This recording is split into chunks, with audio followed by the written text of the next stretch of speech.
As of February 13th, 2020, Payday 2 has been in the public domain for 6.5 years. Over half a decade of heisting, lore building, and good times had by heisters across the planet. And still to this day, Payday 2 gets tens of thousands of people logging in every day, with that number getting far higher when a new update releases, as it did last November with the border crossing update. And this all got me thinking, most games can only dream of having such a loyal following so long after initial release, and only a few mainstream titles to this day have managed to pull it off. So what's made Payday 2 the success that it is? Today we'll be taking a look at some of the key features that I believe make Payday 2 the unique, enjoyable, and frankly standout shooter that it is. What exactly is there in Payday 2 that either you can't find anywhere else, or that the game does better than the other games on the market? And finally, if these features are used again in the already confirmed Payday 3, currently projected to release between 2022 and 2023, how could you improve these features to produce an even stronger game? There are several answers to these questions that I'd like to discuss myself primarily, and then I'll leave it to all of you in the comments to let me know what you think about both what I discuss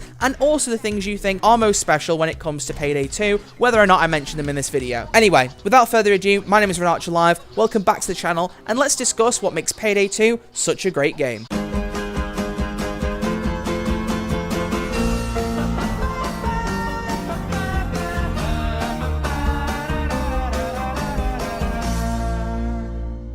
To properly analyse the different features of this game, which I find to be the most significant, I've split this video up into small sections which are timestamped in the description.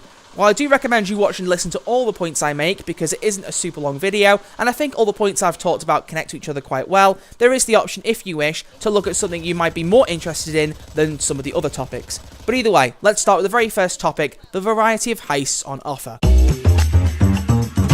Over the last 6.5 years, Payday 2 has slowly built up a repertoire of heists for all kinds of occasions. You've got bank jobs, you've got jewelry store robberies, you've got drug deals, weapon shipments, and so much more. And with a variety of scenes, scenarios, and settings, and a story mode connecting them together in a chronological order, you're able to experience a wide array of heists within Payday 2. And there are over half a dozen unique contractors, each with their own array of tasks for the Payday gang to tackle, from drug smuggling and hangar raids to rigging an election or raiding an art gallery. Something else that Payday 2 does very well in this field, however, is giving players the opportunity to pick from playing heists loud and guns blazing, or playing them in a more silent and sneaky manner. You can take on a heist with a machine gun and tear your way through an army of police officers as you try to get all the loot, or you can creep into a bank, knock out some guards, sneak into the vault, and creep back out with all the loot carried over your shoulder, leaving the people in the building none the wiser. But even better than this, while there are some heists that can only be stealthed or only be completed as a loud heist, most of the heists available within Payday 2 can be taken either way, and you can even change tactic mid-heist. For instance, if you start trying to be quiet and chaos erupts as a result, in most heists you can adapt and instantly face the police with the same loadout should it be designed for that, because obviously some stealth loadouts aren't designed for loud gameplay, so you have to take that into account if you do decide to try and adapt on the go. But the whole idea there is that it is very flexible with which method you want to take for a great deal of the heists. This option to choose your tactic not only makes the game more replayable, but it also allows different types of players to jump into the game and experience what they love most. If you're looking for a heisting game full of loud, octane-fueled gunplay, you can have access to that. If you're looking for more cunning plans and daring raids into the cover of darkness, you've got access to that as well. You really are spoiled for choice. However, I will say that the depth of choice within Payday 2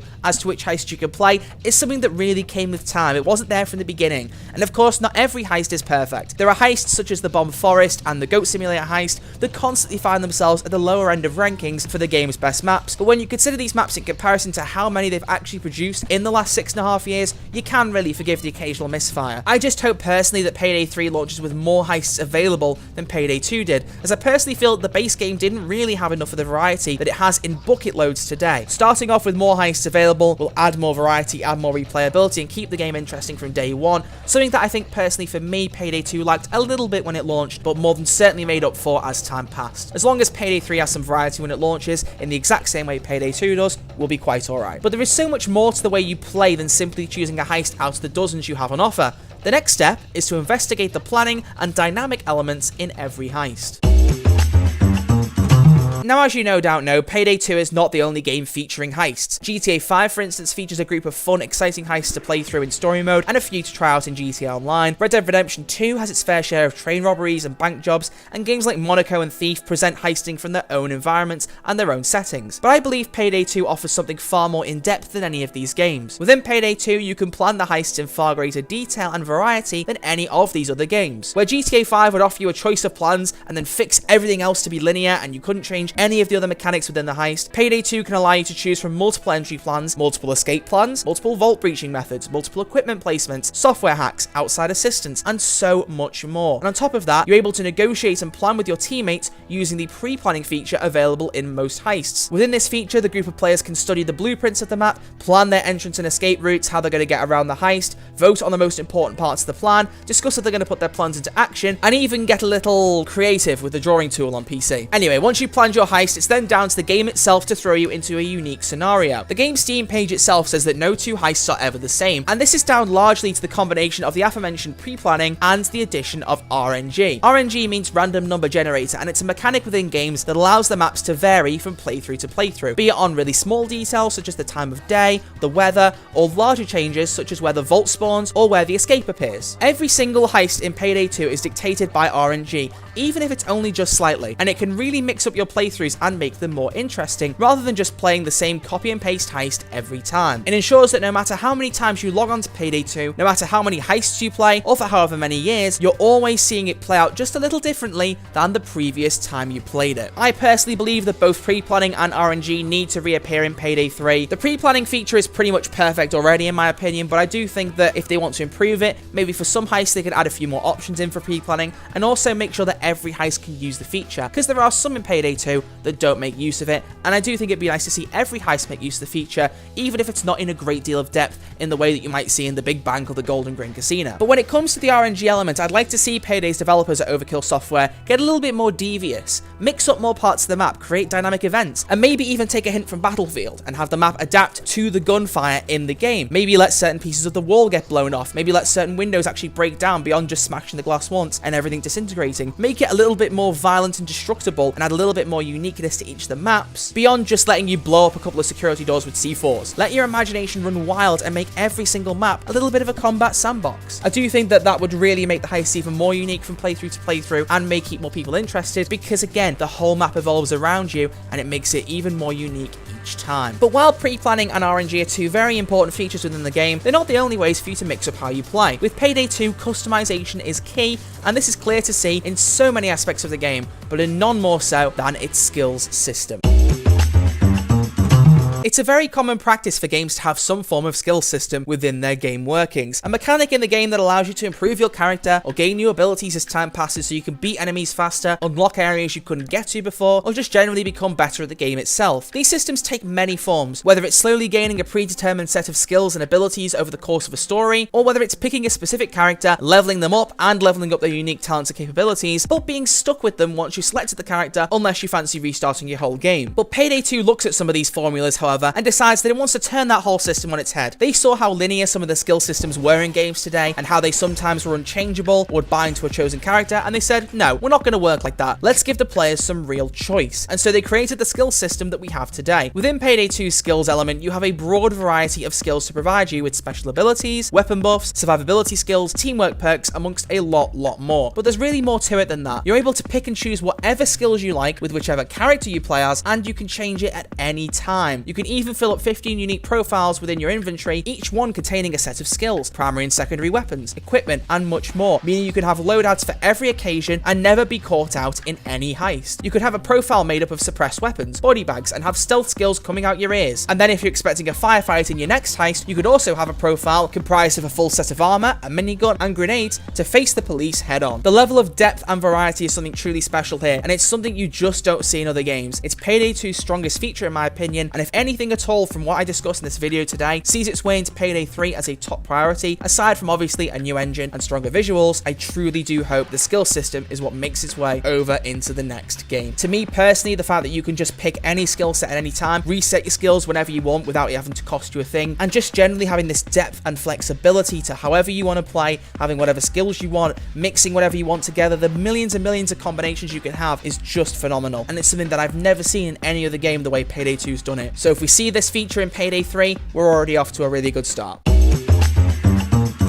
You've probably heard in TV and films before people say that your most important weapon is your mind. In Payday 2, I really think it's the weapon in your hands. And the game has more guns than you could find in a John Wick film, which in itself is quite ironic considering there are actually guns in the game that have come from John Wick through crossover events with the films. But the weapon inventory has far more options for guns than you could possibly dream of, with categories full to the brim of assault rifles, SMGs, pistols, shotguns. It goes on and it goes on, and there is such depth available within the amount of guns you can pick from. But there are even subcategories within whatever weapon class you pick. For instance, if you wanted to pick an assault rifle, you then have even more of a choice from there. You could pick an assault rifle with high damage and a lower ammo count, or go for an AR with more ammo but a lower damage stat, or even pick something in between. There really is that much choice on offer. And beyond that, you can add a variety of attachments to your guns to vary the accuracy, stability, damage output, and much more. And you can even combine these attachments with some of the skills you can pick up to really overhaul what the stats look like for each of the guns that you choose to use. So when you end up loading into a heist, you might have 2 or 3 other players with the same weapon as you, although that's already very unlikely at this point, but each of them will have different attachments on them, with each player intending to use it in their own fashion. The ability to delve deep into the basic structure and stats of your weapons is something Payday 2 managed to nail from the get-go, and do it before a lot of the bigger games in the industry. It's taken Call of Duty years to get to the way it is now with Black Ops 4 and Call of Duty Modern Warfare, where you can really break down the gun and add a lot of attachments on to truly vary how it performs. It took years for Call of Duty to get to that point, and I even still think now really that while it has achieved something similar to Payday 2, Payday does it better. I really do truly believe that. There's just so much more on offer with the attachments and what they can do in this game than I've seen in so many other games around on the market right now. Beyond the attachments though, you can even give your weapon more of an identity with weapon skins, a feature that sadly never actually made it to any platform beyond PC, at least it hasn't at the time of recording this video, but it is a feature that allows you to make your guns even more unique with bright vivid colors or darker palettes that really do build upon the look of your loadout. These skins are gained through the opening of safes, which can either be earned once a week or purchased in any quantities from the Steam marketplace. I'm not sure if Overkill Software plan to put safes back in Payday 3, but if they do it, because a lot of games tend to have a mechanic of this kind at this point, then I would like to make a couple of suggestions to try and make them a bit better. Personally, I would ask that you make the safes easier to obtain for free. I've got no issue with using the Steam marketplace to buy more safes, and it's actually quite cheap and easy to obtain them with very little fuss, but I just personally think that for those people who don't want to resort to that, who want to be able to get everything in the game that they've paid for to start with, that really they should consider trying to make it a bit easier to earn. Only being able to get one once a week feels like it's just not quite enough to get enough skins for the amount of guns that exist in Payday 2. So if they do put safes in Payday 3, please honestly either make it more frequent or even add the safes as a basic card drop if you keep that feature in from Payday 2. So that every time you pick one of 3 cards, there is maybe a base chance of like 2, 3, 4, 5% that you get a safe. Either that or just make it every 2 days or every 3 days when you get a safe. Just something to make it a little bit more common so that those people who don't want to use money on the Steam marketplace to get hold of safes don't have to resort to that because they aren't getting enough for free in the game. That's just my opinion though, and I do welcome other opinions and suggestions from you guys in the comment section below. Either way, those skins are just one way you can add to your game, and like many others, Payday 2 has a little something you might have heard of called DLC.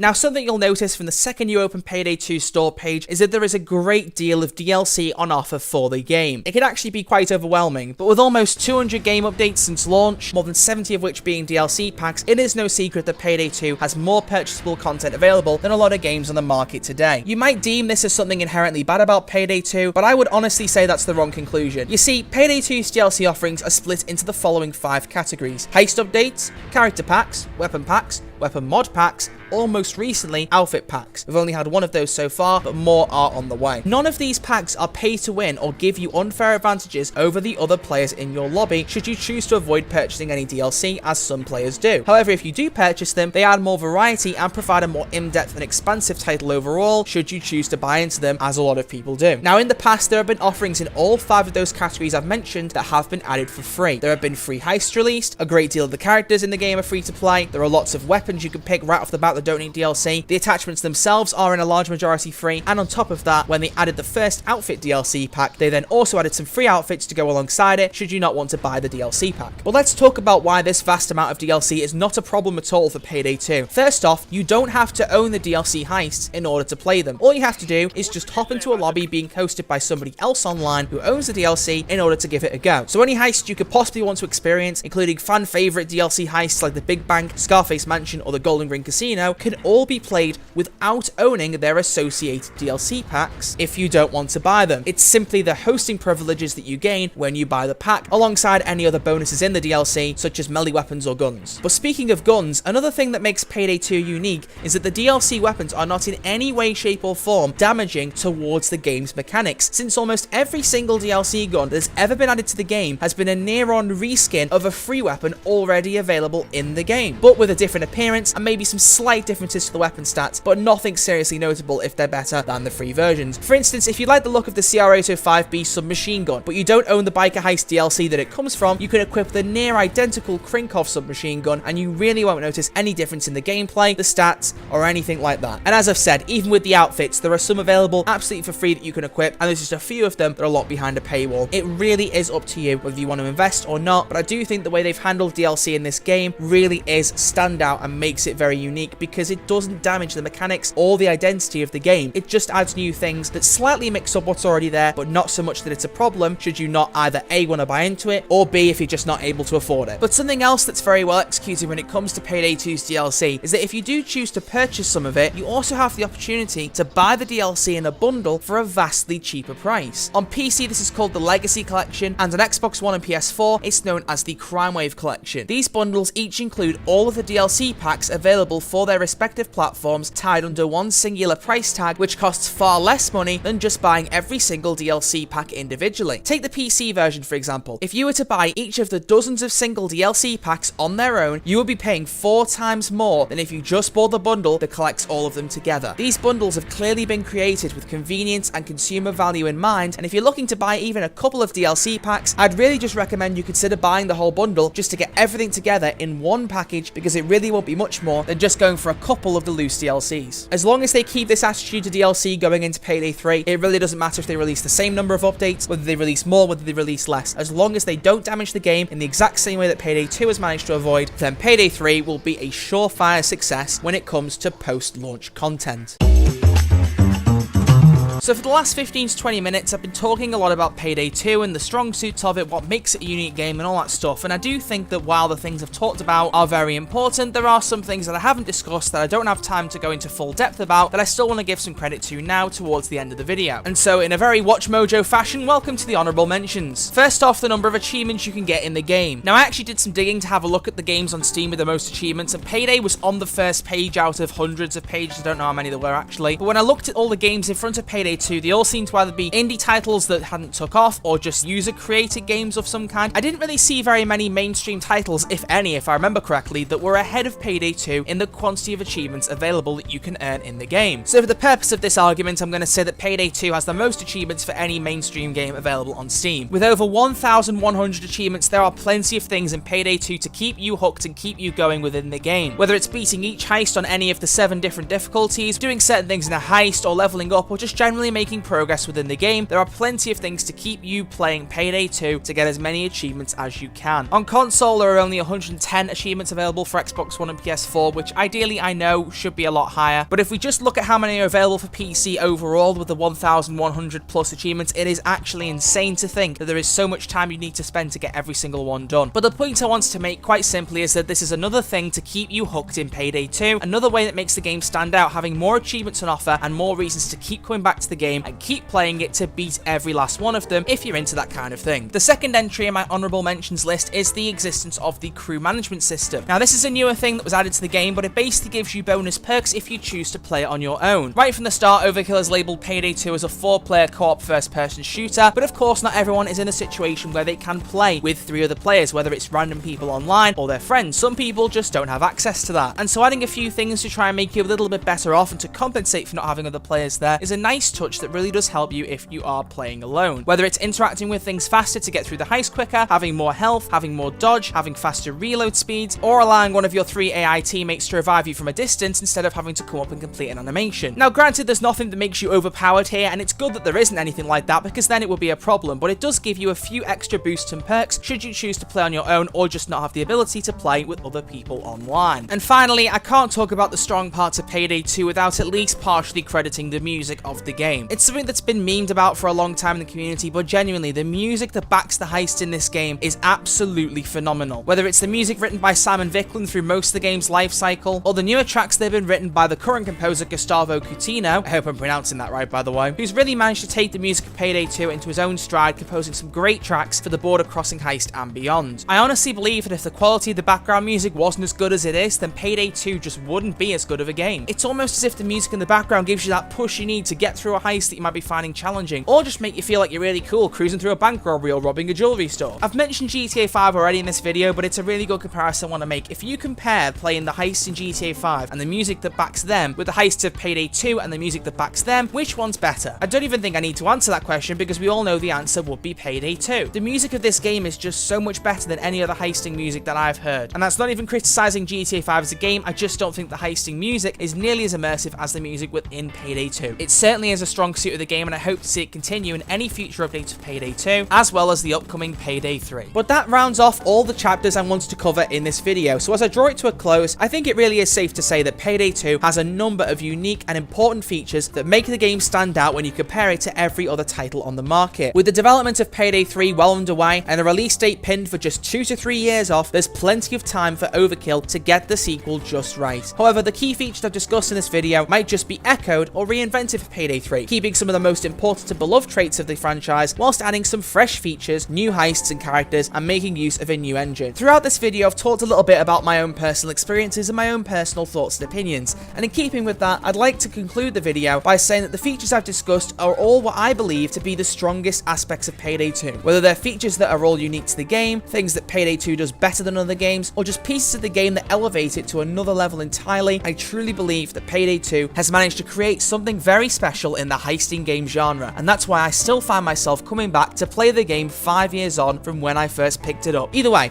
thank you all so much for watching this video. If you did enjoy it, please make sure you leave a like on the videos. It only takes a moment and it really does help me out. And if you're new around here, feel free to click that subscribe button as well. It's quick, it's free, and I'll always love you for doing so. This video was a really big project to make. I initially made about a 9,000 word script and then realized it was super duper long and that no one was ever going to watch it. So just basically even writing the script for this and then trying to condense it down, do all the editing, etc. has been a really big project to undertake. If you guys did enjoy it, I really would appreciate as much support as you can give on this because it shows me you like this kind of thing. And who knows, maybe I'll do more videos like this in the future. And if you'd also like to support me over on Patreon, feel free to check the link to that in the description as well and pledge your support. Donations are never expected, but are always appreciated and always help to keep the channel going. But more importantly though, what do you think makes Payday 2 special and unique? What do you want to see in Payday 3? What do you think about all the things I've discussed in this video? Leave your thoughts on everything down in the comment section below, and let's discuss what makes Payday 2 truly the greatest heisting game around. But until then, thanks for watching, take it easy, and I'll see you all in the next video.